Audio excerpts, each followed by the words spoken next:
Olá, seja bem-vindo ao Audiobook da Morgan. A leitura de hoje são os capítulos 7 e 8 do livro Utz. Mas antes de começarmos esta leitura, não se esqueça de se inscrever no canal.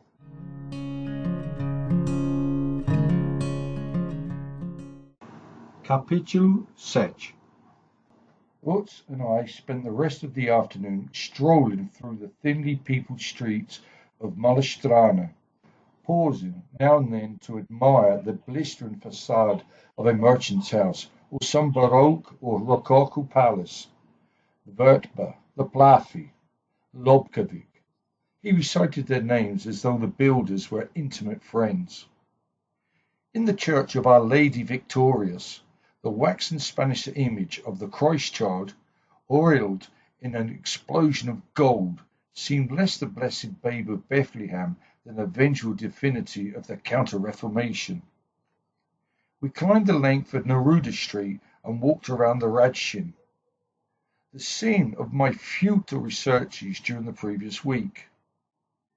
We then sat in an orchard below the Stravov Monastery. A man in his underpants sunned himself on the grass. The luff of balsam poplars floated by and settled on our clothes like snowflakes. "You will see," said Utz, waving his malacca over the multiplicity of porticos and cupolas below us. "This city wears a tragic mask." It was also a city of giants, giants in stone, in stucco, or marble, naked giants, blackamoor giants, giants dressed as if for a hurricane, not one of them in repose, struggling with some unseen force, or heaving under the weight of architraves. The suffering giant, he added without conviction, is the emblem of our persecuted people. I commented facetiously that a taste for giants was usually a symptom of decline. An age that took the finest Hercules for an ideal was bound to end in trouble. Utz countered with the story of Frederick William of Prussia, who had once made a collection of real giants, semi-morons mostly, to swell the ranks of his Potsdam grenadiers.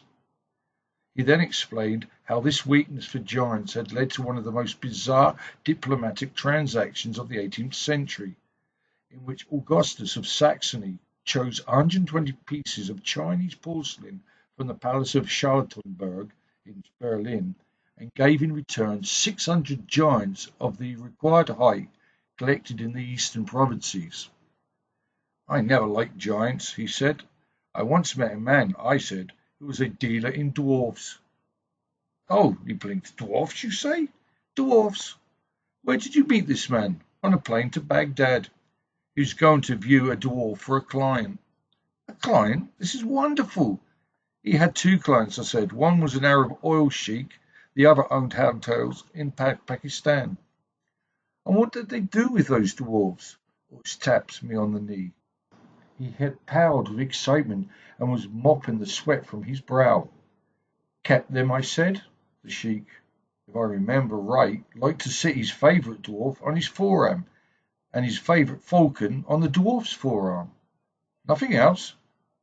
"How can one know?" "You are right," said Utz. "These things one cannot know."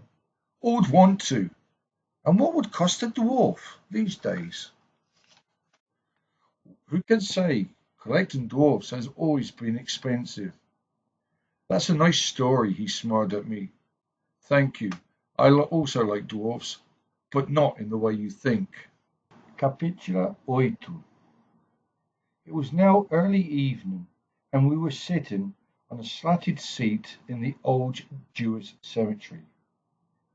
Pigeons were burbling on the roof of the Klassen synagogue. The sunbeams, falling through the sycamores, lit up spirals of midges and landed on the mossy tombstones, which, heaped one upon the other, resembled seaweed-covered rocks at low tide. To our right, a party of American Hasids, pale, short-sighted youths in yakimorkis, were laying pebbles on the tomb of the great Rabbi Low. They posed for a photograph with their backs to its scrolling headstone. Utz told me how the original ghetto, that warren of secret passages and forgotten rooms so vividly described by Meissen, had been replaced by apartment buildings after the slum clearances in the 1890s. The synagogues, the cemetery, and the old town hall were almost the only monuments to survive. These, he said, far from being destroyed by the Nazis, were spared to form a proposed museum of Jewry, where Aryan tourists of the future would inspect the relics of a people as lost as the Aztecs or Hottentots. He changed the subject. You have heard tell the story of the golem? I have, I said. The golem was an artificial man, a mechanical man, a prototype of the robot. He was a creation of the Rabbi Lo. My friend, he smiled, you know, I think many things, but you have many things to know. Se você gostou desta leitura, curta este vídeo e deixe os seus comentários abaixo. Vou deixar para vocês aqui na tela final a playlist com os outros capítulos deste livro e eu encontro vocês na próxima leitura. Até mais!